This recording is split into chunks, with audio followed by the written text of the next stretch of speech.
Shalom, my dear friend. My name is Moshe Goldstein, and the older I become, the clearer I understand one simple truth. A smart man is not automatically a wealthy man. I have seen too many people, sharp as a needle, well-read, quick-minded, talented, who still lived in poverty. Not because of fate, not because of bad bosses, not because of circumstances, but because of character. I'm sitting now at my old wooden desk. Above it hangs a lamp that gives off a soft, warm light. In front of me lies my grandfather's notebook, its corners yellowed with age, carrying the scent of wax and long evenings when he explained life to me in ways no teacher ever could. One day he told me something I did not understand at the time, but later it became a key to everything. "Moshe," he said, "a man can be as smart as a book and as poor as a wall." I asked him, "How is that possible? Shouldn't intelligence bring money?" He smiled, his slow, tired smile, and replied, "Intelligence shows the road, character walks it." Now, decades later, I know he was right.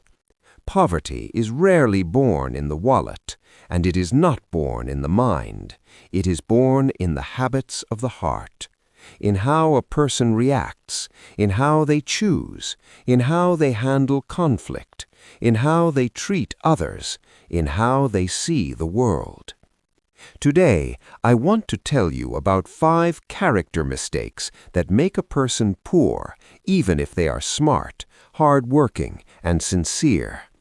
These mistakes I have seen in hundreds of people, in markets, workshops, small shops, homes, families. Mistakes that repeat daily, quietly, leading a person toward poverty without them realizing it. If conversations like this speak to you, if you want to see your life more clearly than yesterday, then stay close. We will not speak about tricks, we will speak about character. And character can either make you wealthy or leave you poor for life. Sit closer. Let us begin. When I was young, there was a man in the marketplace everyone talked about. His name was Raphael. He was the smartest among us, a master of words.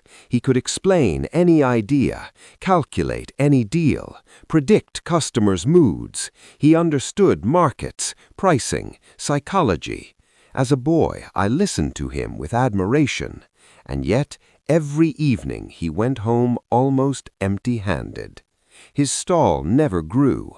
His business was unstable, like a house in the wind. He lived day to day, though his mind worked better than half the merchants combined. Right beside him stood another man, Yosef. He was not as quick, not as eloquent, not as clever. He spoke little, worked calmly, thought slowly. Often it seemed he didn't understand half of what Raphael explained. And yet, every evening, Yosef closed his shop with a heavy wallet. One day, I asked my grandfather, "How can this be? Raphael is smarter, he knows more, he thinks faster. Why is he poor and Yosef is not?" My grandfather looked at me in that way he did when he wanted me to hear, not just listen. "Moshe," he said, "it is not about intelligence, it is about character." And he continued, "Raphael is smart, but weak in decisions. He is soft where he must be firm, firm where he must be flexible. He is afraid to offend, afraid to argue, afraid to change, afraid to wait. He is intelligent, but not master of his character." Yosef, on the other hand, has a character that holds his life upright, like a pillar holds a roof. He can say no. He can avoid useless arguments. He can insist when needed. He can change when the old way stops working. He can wait. He can endure. He can make decisions he doesn't like but knows are right. Then my grandfather said something I never forgot. Intelligence is a compass, character is the legs. A compass may show the direction, but without legs you do not move.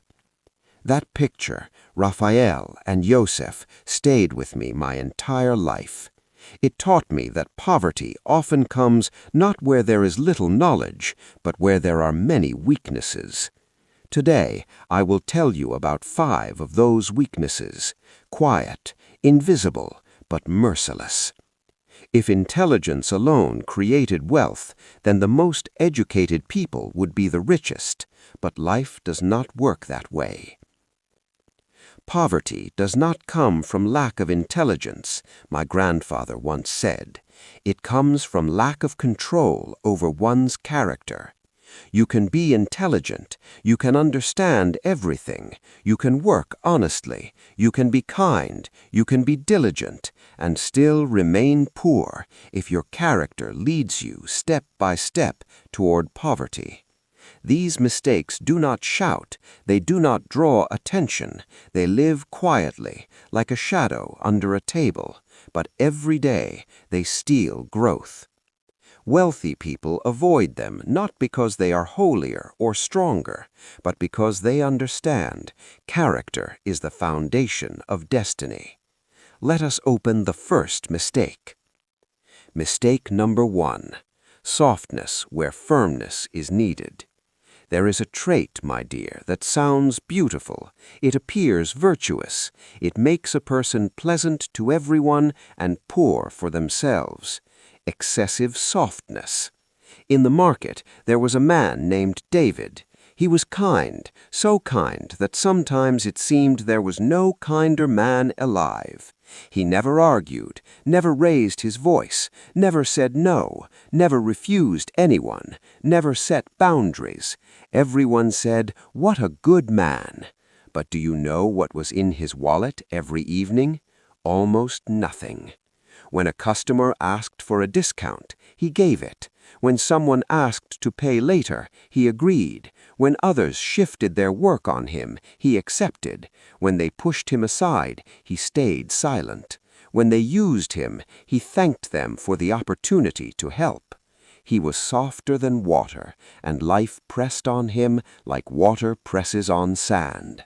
I told my grandfather, "Why does such a good man live so poorly?" And he answered, "Because he is kind to others, but cruel to himself." That sentence struck me deeply. Softness where firmness is required makes a person convenient, but not successful. It steals money because he cannot refuse. It steals time because he cannot say, "I am busy." It steals energy because he carries other people's burdens. It steals respect because people only respect those who respect themselves. My grandfather said, "If a man cannot say no, his yes has no value." I watched David work hard, try hard, hope people would return his kindness, but the world does not work that way. Where there are no boundaries, there is no wealth. Firmness is not cruelty, it is self-respect. It is saying, "I can help, but not at the cost of my own life. I can yield, but I will not surrender myself. I am kind, but not convenient."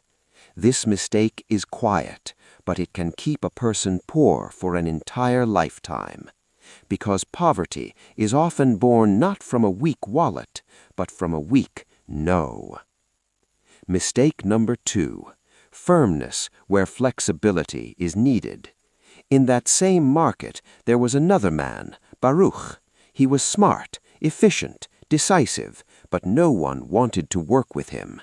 Not because he was evil, but because he was unbending. If he set a price, he never adjusted it. If Baruch chose a product to sell, he would hold on to it until the very end, even when customers clearly wanted something else.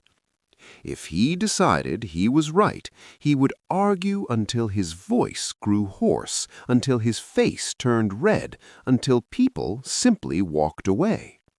He was firm like stone, and he believed that was strength.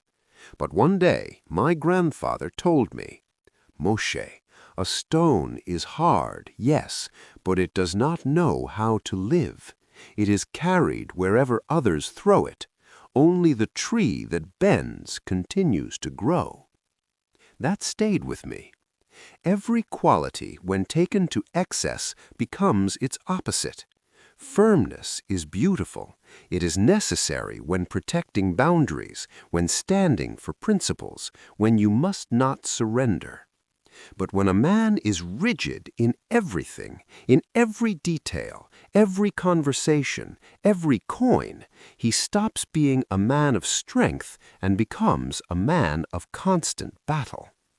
I saw Baruch argue with customers over small amounts of money when a little flexibility could have doubled his profit. I saw him lose a prime spot in the market because he refused to negotiate terms. I saw him push away a partner who could have taken him to the next level simply because he did not want to change his Privichny way of doing business. He was intelligent, but his character kept him in a cage. One day, my grandfather held up 2 leaves, one dry, one fresh. He blew on both and said, "Which one breaks first?" The dry, stiff leaf snapped easily. It breaks because it cannot bend. Flexibility is not weakness. Flexibility is wisdom. Baruch knew much, but he did not know how to adapt, and that made him poor. He did not listen. He did not see the market changing. He did not feel what people wanted. He fought when he should have listened. He stood still when he should have moved. He pushed when he should have softened.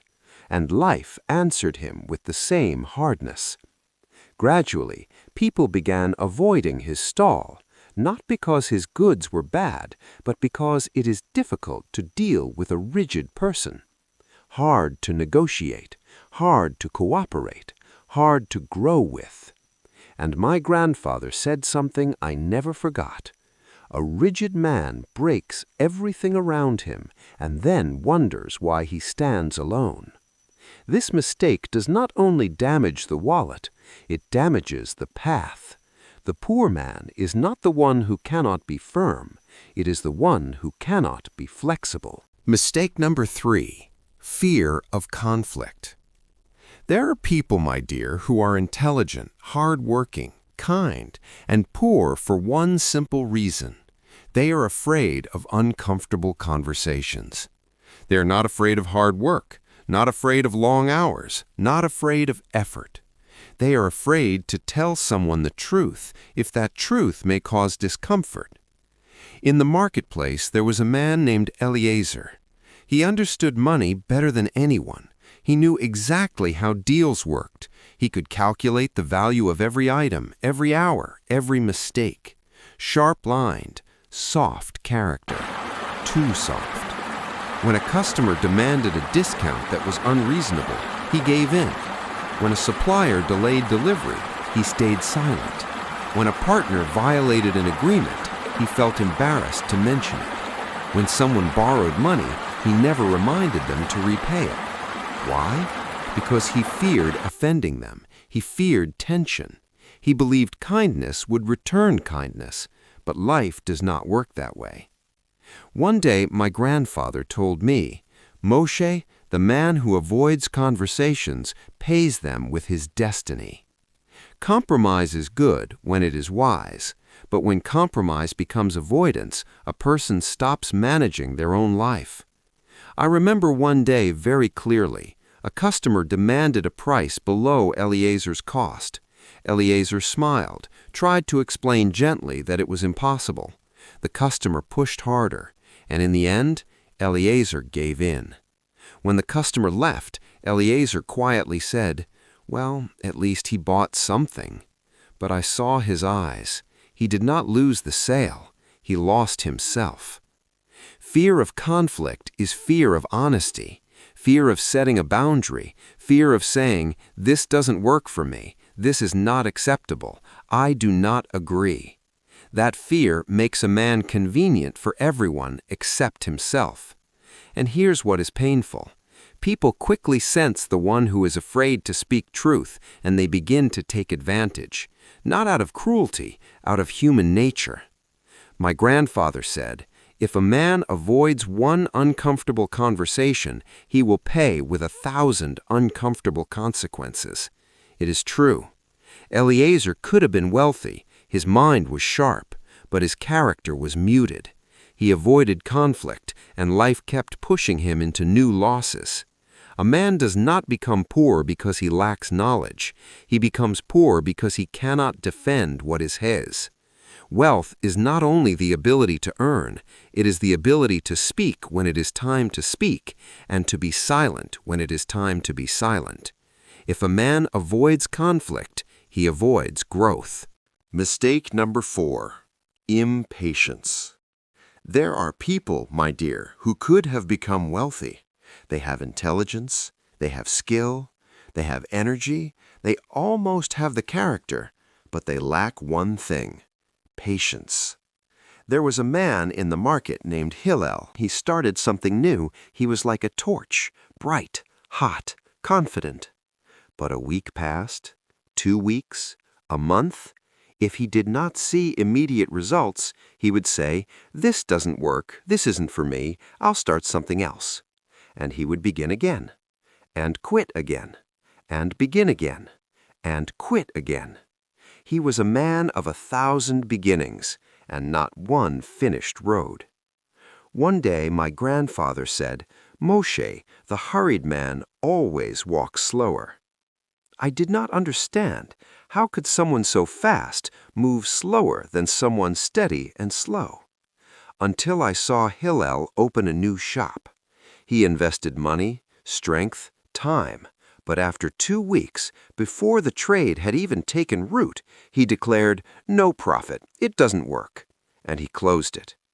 It was not the market that failed him, it was impatience. Wealth grows slowly, like a tree, like wisdom, like respect, like trust. Poverty comes to those who demand everything now. Hillel was intelligent, but his impatience kept him poor his entire life. He pulled seeds out of the soil to check if they were growing. He abandoned work at the very moment it began to sprout. My grandfather told me, "Moshe, victory is multiplied patience. The poor man waits for quick results and misses the great ones. The wealthy man builds slowly and gains stability." Impatience is like wind, loud and forceful, but rootless. Patience is like earth, quiet, yet carrying everything. Hillel lived a life of brilliant beginnings and bitter endings, not because he lacked talent, because he did not know how to wait. Poverty is often born not from weakness, but from haste. Mistake number 5, the feeling that I am owed. Of all the traits that make a man poor, my dear, this one is the most destructive. It is not loud, it is not obvious. It even sounds noble, like dignity. But in truth, it turns life into waiting, and waiting into disappointment. There was a man named Asher, intelligent, educated, elegant in speech. He thought highly of himself.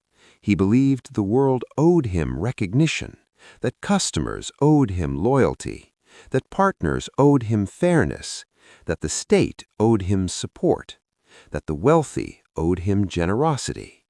And whenever something went wrong, he repeated the same phrase, "They owe me. I deserve this." But do you know what was in his wallet? Emptiness. Because the world has one rule, my grandfather explained clearly. "Moshe, the world owes no one anything. The sooner a man understands this, the sooner he stops being poor." The feeling of being owed makes a man weak. He stops acting because he waits. He stops building because he resents. He stops looking at himself because he blames others. He can explain why he has no money, why he has no success, why he has no opportunity, but he cannot admit that no one is responsible for his life but him. I remember Asher complaining about a customer who bought from the neighboring stall. He should have bought from me. I explain better. I know more. My grandfather whispered to me, "When a man believes he is owed, he waits for a gift from fate instead of building it." The wise and wealthy never expect obligation from the world. They connect their success only to their own decisions, their work, their responsibility, their flexibility, their habits. They do not say, "They owe me." They say, "I will do it. I will manage it. I will find a way." And life listens differently to those words. Fate moves toward those who take it into their hands, not toward those who wait for repayment. Asher never escaped poverty. Not because he lacked intelligence, his mind was like 3 men combined, but his character wanted the world to carry him, and the world carries only those who walk. When I think back on all those men in the marketplace, I understand something heavy but true. Poverty rarely comes from outside. It grows inside a man. Not like a curse, like a habit of character. David was too soft. Baruch was too rigid. Eliezer feared conflict. Hillel was impatient. Asher believed he was owed. Different faces, same root. Softness where firmness was needed. Rigidity where flexibility was required. Fear where courage was necessary. Haste where patience was wisdom. Pride where responsibility should have stood. A wealthy man is not different because he knows more. He is different because his character does not cut his own wings. He knows how to say no. He knows when to bend. He knows how to speak honestly. He knows how to wait. He takes responsibility instead of demanding recognition. My grandfather once said, "Intelligence is the light, character is the oil. Without oil, the lamp still goes out." These 5 mistakes are like cracks in a vessel. You can pour water into it your whole life, and it will still leak. Until a man sees those cracks in himself, he will blame the rain, the soil, the market, the people, the times, everything except the one thing shaping his destiny. Once I asked myself, how many years did I live poor? Not because I lacked money, but because I lacked the right character. My grandfather once looked me directly into the eyes and said, "Moshe, poverty does not fear intelligence, it fears character." Life was not won by my mind. Life changed the moment I stopped being soft where I needed strength and rigid where I needed flexibility. When I stopped avoiding conversations, when I stopped rushing, when I stopped waiting for recognition and began earning self-respect. After decades of deals, mistakes, losses, lessons, I understood. A poor man becomes rich not when he gains more money, but when he loses poor traits of character. Wealth is not a number, it is a state of being. The ability to stand calm when others shout, to stand firm when it is right, to yield when it is wise, to speak truth when it is frightening, to wait when quitting is tempting, to build when no one believes. Intelligence opens the door, my grandfather said, but character decides whether you enter. I have seen many intelligent poor men and many average wealthy ones. Now I know why. Wealth chooses not the smartest, it chooses the most mature. If a man wants to change his life, he must stop trying to change the world and start shaping his character. One step, one habit, one decision, one honest word to himself. Poverty does not disappear in a day. It melts quietly like snow under sunlight, because poverty cannot survive inside a man who has grown strong within. If you have listened this far, my dear, thank you. That means you're not just hearing words, you're hearing yourself, and that is already the first step toward wealth. Shalom to you. May your strength be quiet and unshakable.